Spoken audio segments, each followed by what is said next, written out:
pessoal, tudo bem?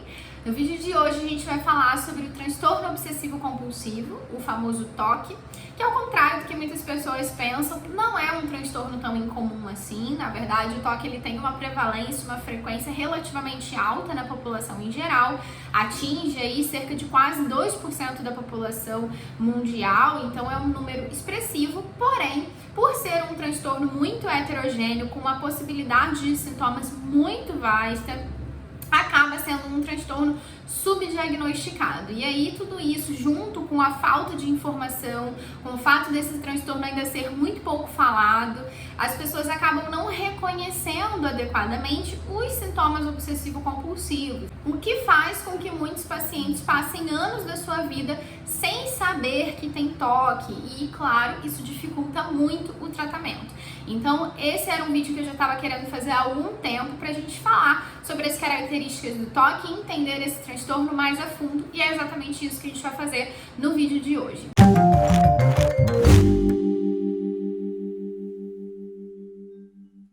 Bom, algumas características que a gente consegue observar sobre o TOC hoje, né, que esse é um transtorno que inicia, na grande maioria dos casos, no início da vida adulta, né, e nessa etapa da vida, o sexo feminino acaba sendo aí o mais afetado com o TOC, né, e é um transtorno que raramente se desenvolve depois dos 35 anos, mas pode acontecer, né, não é impossível.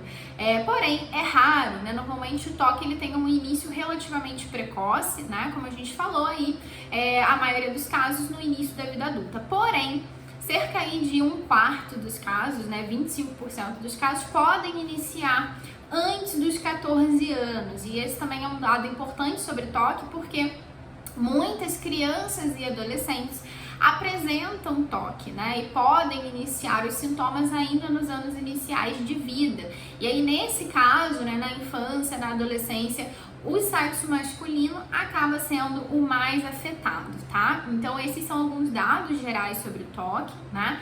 Mas o que a gente precisa entender? Como a gente falou no início desse vídeo, o TOC ele ainda é muito difícil de diagnosticar.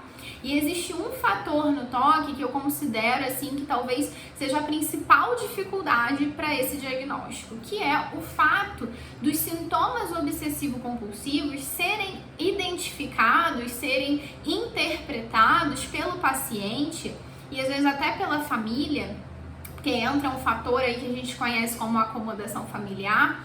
Esses sintomas acabam sendo identificados como meros hábitos, como coisas que o paciente já faz na sua rotina há muito tempo, que sempre foi assim. Então, muitas vezes o paciente ele não sabe que aquilo que ele faz são sintomas de TOC. E isso dificulta muito que esse paciente procure a ajuda de um profissional de saúde mental, porque como ele não identifica aquilo que ele faz como sintoma, ele não vê necessariamente um problema e por isso acaba não buscando ajuda. E aí é que entra a parte muito importante da gente educar, da gente informar a população em geral sobre esse transtorno. Agora, uma outra coisa que acontece muito no TOC é que esse paciente, muitas vezes, ele até vem para o profissional de saúde mental, mas não por causa do TOC, e sim por conta de algumas comorbidades que são muito frequentes de aparecerem junto com o TOC. Então, por exemplo, um transtorno de ansiedade, um transtorno depressivo, né, uma bipolaridade, um TPOC, né, como a gente chama, que é o transtorno de personalidade obsessivo-compulsivo, que não é a mesma coisa que o TOC, é um outro transtorno, mas que é muito frequente em pacientes com TOC também. Então, muitas vezes o paciente ele vem para terapia por conta dos prejuízos dessas comorbidades. E muitas vezes essas comorbidades, esses transtornos secundários aí, eles estão sendo causados pelo TOC e o paciente nem sabe. Então, muitas vezes ele chega para um profissional de saúde que vai começar a tratar ele com base no diagnóstico de transtorno de ansiedade, de transtorno depressivo, e muitas vezes pode acabar não enxergando que esse paciente ele tem TOC como principal transtorno ali e que na verdade é o TOC que está causando todos esses outros transtornos, essas comorbidades para o paciente, tá? Então, muitas vezes é um transtorno difícil de diagnosticar por conta de tudo isso. Ainda hoje, muitas pessoas relacionam o toque aos transtornos de ansiedade. Por quê? Porque, na verdade, até uma edição passada aí do nosso Manual Diagnóstico, e Estatístico em Saúde Mental, o DSM, o toque ele realmente entrava na categoria de transtornos de ansiedade. Porém, na última versão, na versão mais atualizada desse manual, a gente tem o toque numa categoria diferente dos transtornos de ansiedade. O toque foi retirado, separado, e hoje a gente tem os transtornos de ansiedade e numa categoria logo abaixo, entra uma categoria que hoje a gente conhece como transtorno obsessivo compulsivo e transtornos relacionados. E aí, por que afinal que o toque hoje é separado dos transtornos de ansiedade? Porque basicamente nos transtornos de ansiedade a gente tem como característica central, principal do transtorno, a própria ansiedade em si. Então, aquela preocupação excessiva com problemas reais, problemas da vida cotidiana, muitas vezes, como finanças, trabalho, filhos e etc., e que vai variar ali de acordo com cada transtorno de ansiedade, então uma ansiedade social, uma fobia específica, enfim. A ansiedade ela vai ter ali como foco uma preocupação com alguma temática específica de acordo com o transtorno que a gente está lidando. Porém, em todos os transtornos de ansiedade, a característica central, o foco do transtorno é a ansiedade. Já no toque, a gente vai ter a presença da ansiedade sim, também, porém a ansiedade ela não é o centro do transtorno, ela não é a característica central desse transtorno. A característica central do toque são os pensamentos obsessivos que geram ansiedade e os comportamentos compulsivos que o paciente faz para tentar lidar e reduzir essa ansiedade. Então, percebe que a ansiedade ela está presente sim, porém, o que a gente tem de mais característico do toque não é a ansiedade propriamente dita, são as obsessões e as compulsões que estão relacionadas a essa ansiedade. Então, hoje, o toque ele está dentro dessa nova categoria que se chama transtorno obsessivo compulsivo e transtornos relacionados. O que são esses transtornos relacionados? O transtorno dismórfico corporal, o transtorno que a gente conhece como tricotilomania, que é aquele transtorno onde a pessoa arranca os cabelos, um outro transtorno que a gente conhece como transtorno de escoriação ou skin picking, que a pessoa ela tem ali a tendência de ficar cutucando muito a pele, causando feridas na própria pele, ou ainda um outro transtorno que a gente conhece como transtorno de acumulação, então é aquele transtorno onde o paciente guarda muitas coisas que não tem ali nenhum valor afetivo, emocional ou financeiro, mas ainda assim esse paciente ele tem dificuldade de desapegar de todos esses objetos, e ainda transtornos ali obsessivo-compulsivos que podem ser induzidos por alguma condição médica específica ou por algum uso de substâncias, uso de remédios ou até drogas psicoativas, enfim. Então, esses são os outros transtornos relacionados dentro da categoria do toque. A gente pode falar sobre eles em um momento futuro, tá? Mas é só pra gente ter uma noção geral do que são esses transtornos relacionados ao toque. Agora, falando especificamente do toque, o que caracteriza esse transtorno? Principalmente a presença de duas coisas que a gente conhece como obsessões e compulsões. O que são obsessões? Obsessões são aqueles pensamentos, imagens, impulsos intrusivos que o paciente tem, ou seja, eles são involuntários, o paciente não quer pensar naquilo, mas aquele pensamento vem, automaticamente o paciente começa a tentar se livrar daquele pensamento, muitas vezes luta contra, tenta pensar em outras coisas, tenta se distrair, mas aquele pensamento ele continua ali. E muitas vezes esses pensamentos eles são vivenciados com muita angústia, com muita ansiedade, com muito sofrimento.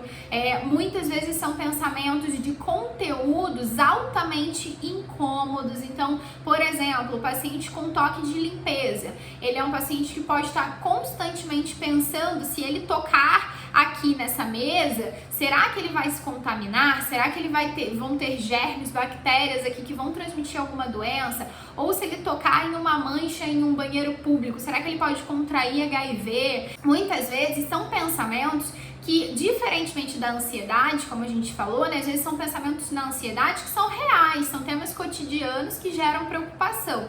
Muitas vezes no paciente com toque, as preocupações, as obsessões, esses pensamentos, essas imagens, elas se referem a coisas que têm uma probabilidade muito baixa, muito pequena de acontecer, né? Então, um paciente que tem toque de verificação, né? Às vezes ele pode ficar verificando a saída do gás, né? Verificando se realmente desligou os eletrodomésticos, se fechou a torneira, porque ele tem pensamentos obsessivos o tempo todo, imaginando, às vezes até imagens mesmo, da casa dele pegando fogo, ou inundando, né? Ou ele prejudicando e matando outras pessoas por causa desse acidente. Então, são pensamentos que refletem uma possibilidade muito difícil de acontecer, mas que se tornam pensamentos obsessivos e muito angustiantes para aquele paciente. Ou ainda, alguns pensamentos ainda mais angustiantes, que geram ainda mais sofrimento, que são alguns pacientes que têm, por exemplo, pensamentos de agredir alguém, né? Então, eles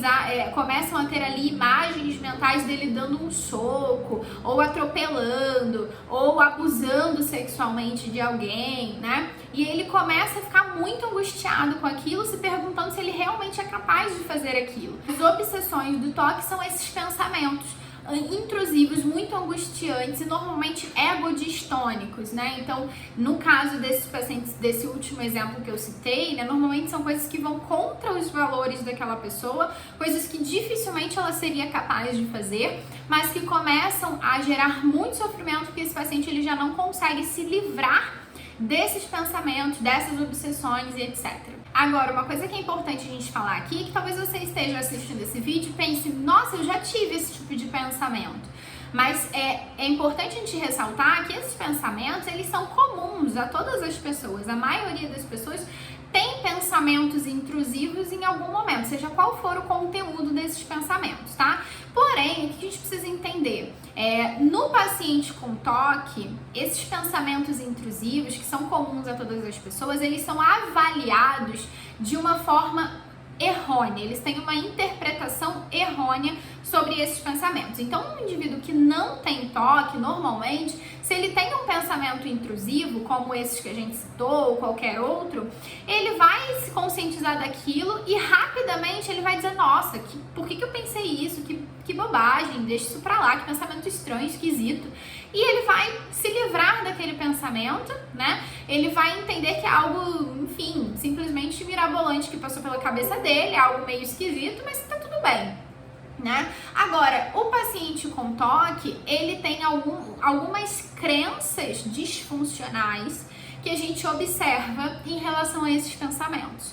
Então, a gente consegue observar, por exemplo, que os pacientes com toque, eles têm uma avaliação excessiva do risco, né? Então, eles realmente acham que aquilo que eles estão pensando tem um potencial grande de acontecer, eles avaliam o risco de forma excessiva. Mais do que isso, eles têm uma avaliação excessiva da responsabilidade deles de suprimir esses riscos. Então, é um paciente que acaba se sentindo muito responsável por esses pensamentos. Ele acredita que se esses pensamentos eles podem vir a acontecer, se isso é um risco, né, potencialmente grande de vir a se tornar real, ele é o responsável por conter esse risco. Então, é o paciente que vai ali checar várias vezes o fogão, a saída do gás, porque imagina, é responsabilidade dele se ele incendiar a casa, afetar outras pessoas, se outras pessoas morrerem por causa dele, né? Então, é um paciente que tem uma avaliação do risco acentuada e uma avaliação da responsabilidade dele de conter esse risco que também é muito acentuada. E a necessidade de controlar tudo isso é muito maior no paciente com toque, né? Então, o paciente muitas vezes é muito perfeccionista e que não consegue tolerar a incerteza. Então, os pacientes com toque, no geral, eles têm uma intolerância à incerteza muito grande. Uma outra crença muito comum nos pacientes com toque, que acaba fazendo com que esses pensamentos intrusivos virem obsessões, é o fato deles interpretarem que se eu sou capaz de pensar uma coisa dessa, é porque eu sou capaz de fazer. Então, no toque, por exemplo, de pensamentos repugnantes, né, pensamentos agressivos e etc., esse paciente pensa, meu Deus, se eu sou capaz de pensar algo tão horrível, é porque eu também sou capaz de fazer isso. Então, esse paciente, ele começa ali a tentar evitar que ele possa fazer isso de todas as formas, né? Ele se responsabiliza muito porque ele acha que se ele é capaz de pensar, então ele é capaz de fazer aquilo também. Então, essas crenças disfuncionais, eu acho que é o que mais, assim, caracteriza as obsessões do toque, né? E o porquê que alguns pensamentos intrusivos são identificados por pessoas que não têm toque como só pensamentos estranhos, dos quais elas conseguem se livrar facilmente, enquanto no paciente com toque, esses pensamentos intrusivos vão crescendo e virando obsessões das quais eles não conseguem mais se livrar com facilidade. Além dessas obsessões, os pacientes com toque, eles podem ter o que a gente conhece como compulsões. Ou, como é o caso da grande maioria dos pacientes, ter as duas coisas, né? Tanto as obsessões quanto as compulsões, que é o mais comum, tá? E o que a gente percebe é que muitas vezes as compulsões, elas são geradas em resposta aos pensamentos obsessivos. Então, as compulsões, elas são aqueles comportamentos ou atos mentais repetitivos que o paciente fica fazendo para tentar reduzir a ansiedade, os riscos, os perigos daqueles pensamentos obsessivos que ele tem e que ele acha que podem vir a acontecer. Então, por exemplo, é o paciente que tem um pensamento, uma obsessão, né?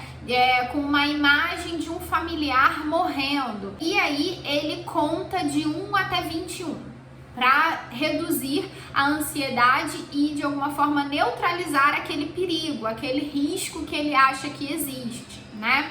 Ou ainda os exemplos clássicos dos pacientes que têm um toque de limpeza, que acham que as mãos estão sujas, que podem se contaminar com alguma coisa e vão lavar as mãos repetidas vezes. E não é uma lavagem de mão como a maioria das pessoas faz, é uma lavagem de mão que às vezes dura muito tempo, né? Então, o pensamento obsessivo que o paciente tem gera uma ansiedade muito alta, eleva a ansiedade dele e, em consequência dessa ansiedade, em consequência dessa preocupação, esse paciente acaba tendo ali essas compulsões que a gente fala, né, que podem ser tanto atos mentais, como o exemplo, né, de contar coisas e etc., como compulsões físicas observáveis, né, de lavar a mão, de limpar as coisas. Então, esses são os dois conceitos principais do transtorno obsessivo compulsivo: as obsessões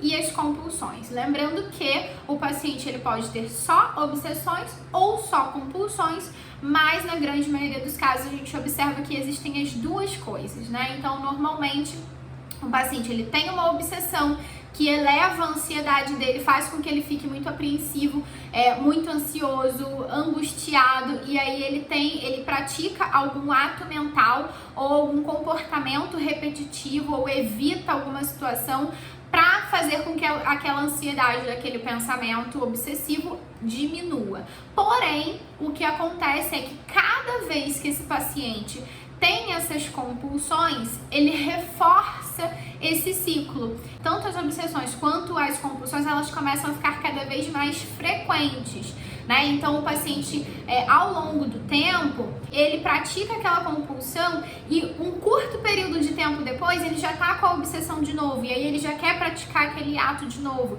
E aí, aquela redução da ansiedade, daquela angústia, é momentânea, é muito rápida às vezes, né? Então, por isso que o paciente com toque, ele começa a fazer essas compulsões com uma frequência muito grande e vira realmente um ciclo vicioso, né? Então, é autorreforçador, é autoperpetuador, né? a menos que a gente esse paciente realmente esteja em tratamento, né? E a gente consiga ir quebrando esse ciclo. Os sintomas do toque, eles podem ser desde sintomas muito leves, né? Coisas que o paciente faz esporadicamente, que tomam ali em torno de 1 hora até 3 horas do dia dele, entre essas obsessões e compulsões, até atingirem sintomas realmente assim muito graves, muito incapacitantes para aquele indivíduo. Então, por exemplo, é o indivíduo que começa a se atrasar muito na hora de sair de casa para o trabalho, para a faculdade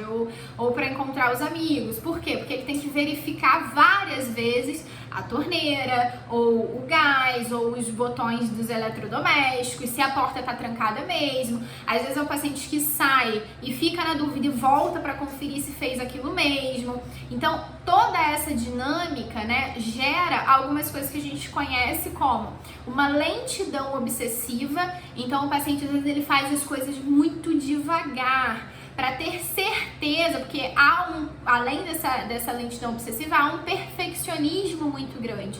Então, muitas vezes é o paciente que não consegue, por exemplo, entregar um relatório a tempo, entregar um trabalho a tempo, porque ele está tão ligado ao perfeccionismo de garantir que aquele trabalho fique perfeito, ele faz aquilo com tanta lentidão que ele acaba perdendo prazos e aí ele começa a ter prejuízos na vida acadêmica, na vida profissional, né? Outras coisas que a gente observa nos pacientes com toque é que muitas vezes são pacientes que têm uma hipervigilância daqueles estímulos que são temidos por ele. Então, por exemplo, o paciente que tem toque de limpeza, ele tende a ver manchas de dedo, a ver pó nos móveis da casa, a ver manchas estranhas, suspeitas nos banheiros, às vezes até no chão, na rua, né? Um paciente que evita pisar em manchas que parecem suspeitas. Então, são coisas que a maioria das pessoas que não tem toque, às vezes nem veem, né? Não enxergam, não percebem, porque não estão procurando por aquilo, né? Agora, como o paciente com toque, ele está hipervigilante em relação àquilo que aflige ele está constantemente procurando por esses estímulos, por esses indícios, né? Ou que ele não basta só ele fazer aqueles rituais de limpeza, por exemplo, mas ele começa a querer que a família faça também, né? Que as outras pessoas ao redor dele façam, ou ainda começa a separar, né, utensílios, toalha, sabonete, que só ele pode usar, né? Cômodos da casa que só ele pode entrar. Então, muitas vezes os prejuízos eles vão ser assim nas mais diversas áreas da vida desse paciente, né? Que realmente começa ali a perder os vínculos, a perder a sua sociabilidade, a ter prejuízos. Muitos pacientes com toque chegam a perder o emprego, né? Serem demitidos. Então, tudo isso são coisas que na terapia a gente vai trabalhar esses fatores cognitivos para que esse paciente comece a conscientizar isso, né? Que muitas vezes as compulsões que ele faz aumentam o risco daquilo que ele tanto teme. Então, o paciente que faz ali, por exemplo, que tem essa hipervigilância em relação a estar lavando as mãos toda hora, né? São pacientes que gastam muito produto de limpeza e acabam ficando com a mão ressecada, acabam ficando com a mão ferida, tem dermatite, tem uma série de questões que acabam abrindo, às vezes, feridas mesmo na pele e deixam a pele daquele indivíduo ou as unhas muito mais propensas à entrada de bactérias, à proliferação de fungos, né? Que quando ele fica ali checando a válvula do gás toda hora, quando ele abre e fecha o botão do fogão toda hora, ele tá desgastando aqueles equipamentos e aumentando a chance de um vazamento de gás e, por consequência, um incêndio. E muitas vezes esse paciente não percebe isso, né? Então, assim, pacientes com toque muito grave, às vezes chegam, por exemplo, a isolar cômodos da casa que só eles podem entrar, que as janelas ficam constantemente fechadas, né? E aí, muitas vezes, começa a surgir ali um cheiro de mofo, né? Esse quarto, esse ambiente começa a proliferar uma série de coisas que são de contaminantes que são tão prejudiciais quanto aquilo que o paciente está evitando que entre, né? Então, às vezes, ele não quer que entre nada de fora, para não contaminar com bactérias, com germes, mas ali dentro, por conta desse fechamento, desse bloqueamento de ar excessivo, acaba proliferando aquilo que ele tanto teme. E aí esse trabalho cognitivo, ele vai ter uma importância assim fundamental para o tratamento, que é a gente conseguir melhorar o nível de insight que aquele paciente tem sobre os sintomas. Então, e isso inclusive é um dos critérios diagnósticos que a gente utiliza, né? Uma das especificações que a gente utiliza dentro do diagnóstico do TOC, né? Que é entender o nível de insight, ou seja, o nível de compreensão, de visualização, de reconhecimento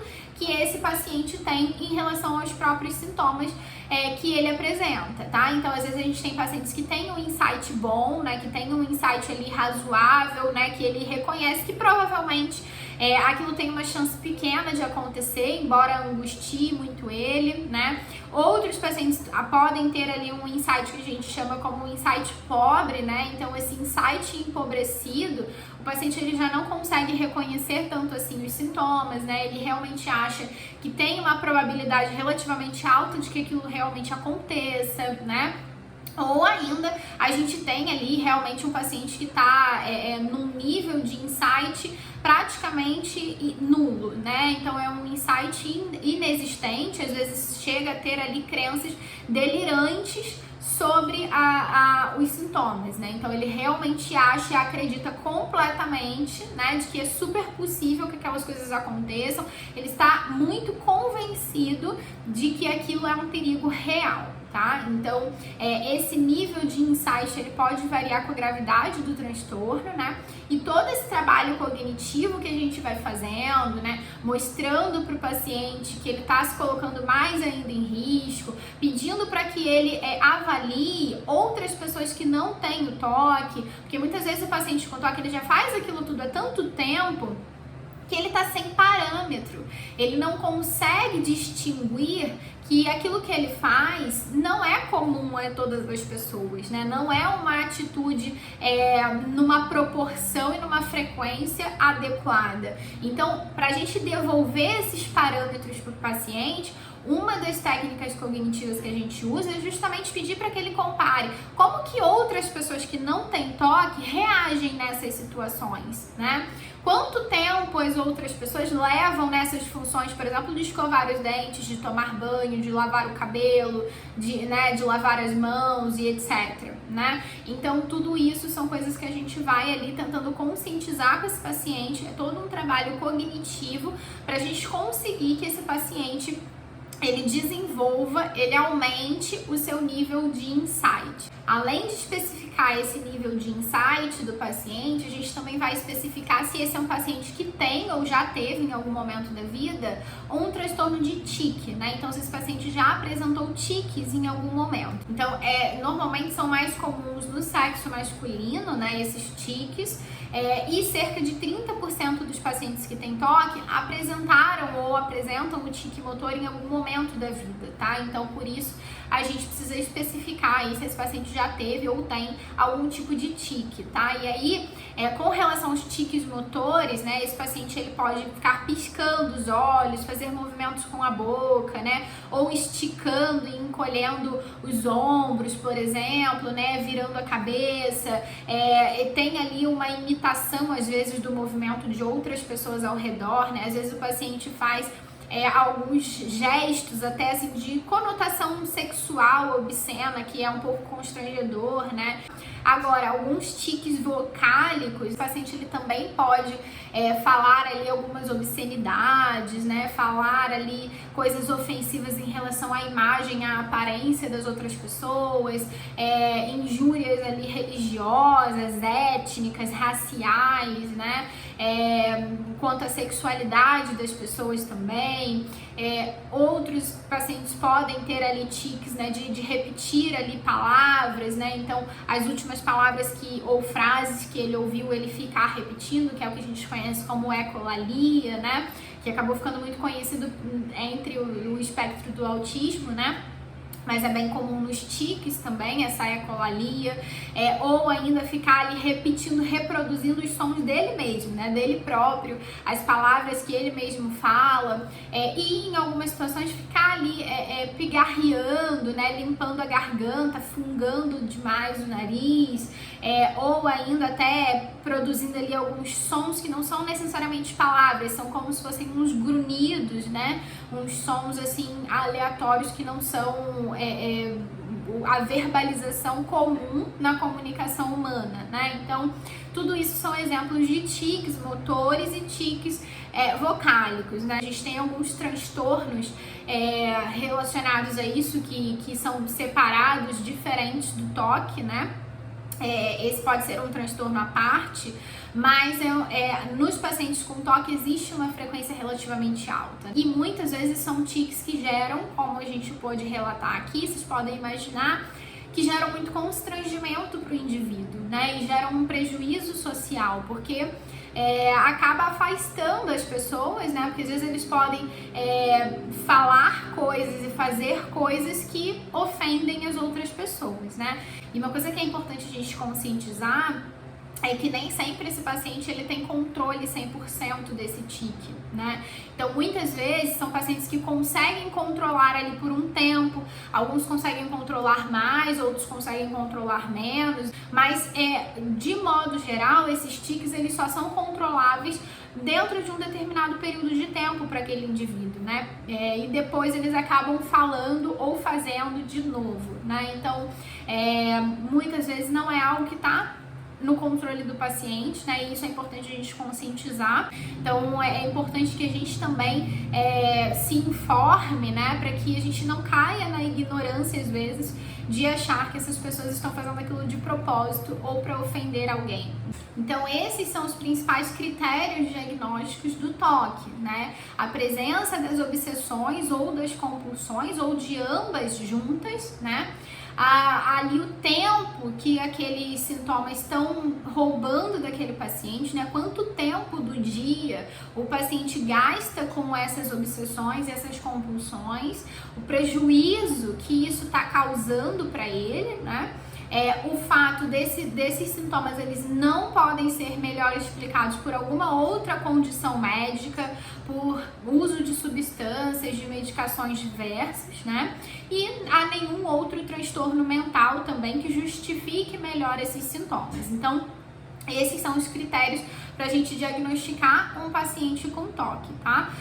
Além disso, a gente especifica o nível de insight que esse paciente tem e se há ali a presença de tiques ou não, tá? Então, essas são as especificações e os critérios para o toque. E como a gente falou, esse é um transtorno muito heterogêneo, que tem uma possibilidade de sintomas muito vastas e principalmente esses sintomas vão variar muito de acordo com o que a gente conhece como as dimensões do toque. Então, o toque ele tem várias dimensões, né? Então, a dimensão, por exemplo, de contaminação e limpeza. A outra dimensão que a gente conhece como dúvidas, né, e checagens. Uma outra dimensão de simetria, exatidão, ordenamento, né? E ainda aqueles pacientes com toque que têm os pensamentos repugnantes, né? De conteúdo sexual, de conteúdo agressivo, de conteúdo blasfemo, né? Religioso, toque religioso, que é um dos mais recorrentes, né? Então, todas essas dimensões do toque, elas vão ter sintomas bastante específicos dentro daquilo que preconizam. Agora, o que é muito comum de acontecer é que raramente o paciente ele tem uma única dimensão. O paciente com toque, normalmente ele tem mais de uma dessas dimensões. Então, por exemplo, o paciente que tem toque de contaminação e limpeza também pode, por exemplo, ter o toque de ordenamento e simetria, né? O paciente que tem ali o toque de pensamentos repugnantes também pode ter o toque de verificação. Então, muitas vezes o paciente ele tem mais de uma dessas dimensões, né? Então, cada dimensão dessa que a gente falou vai apresentar obsessões e compulsões muito características, e é sobre isso que a gente vai estar falando nos próximos vídeos, dando exemplos práticos do que os pacientes fazem em cada uma dessas dimensões do toque, tá bom? Mas pro vídeo de hoje a gente para por aqui, né? Eu sei que já é muito conteúdo e acho que esse é um vídeo assim com informações necessárias realmente pra gente informar a população no geral, tornar o toque um transtorno mais conhecido, né? Facilitar o reconhecimento desses sintomas e, claro, melhorar a possibilidade de acesso e sucesso no tratamento para esses pacientes. Então, se você achou esse conteúdo relevante, não deixe de compartilhar com outras pessoas, deixe aí o seu comentário, as suas dúvidas, curta o vídeo, se inscreva aqui no canal para a gente poder continuar aí compartilhando, isso me ajuda muito a levar informação para mais pessoas, tá bom? Então, gente, por hoje é isso, espero que vocês tenham gostado e nos próximos vídeos a gente fala sobre as dimensões do toque e, claro, as possibilidades de tratamento para esse transtorno. Um beijo e até lá!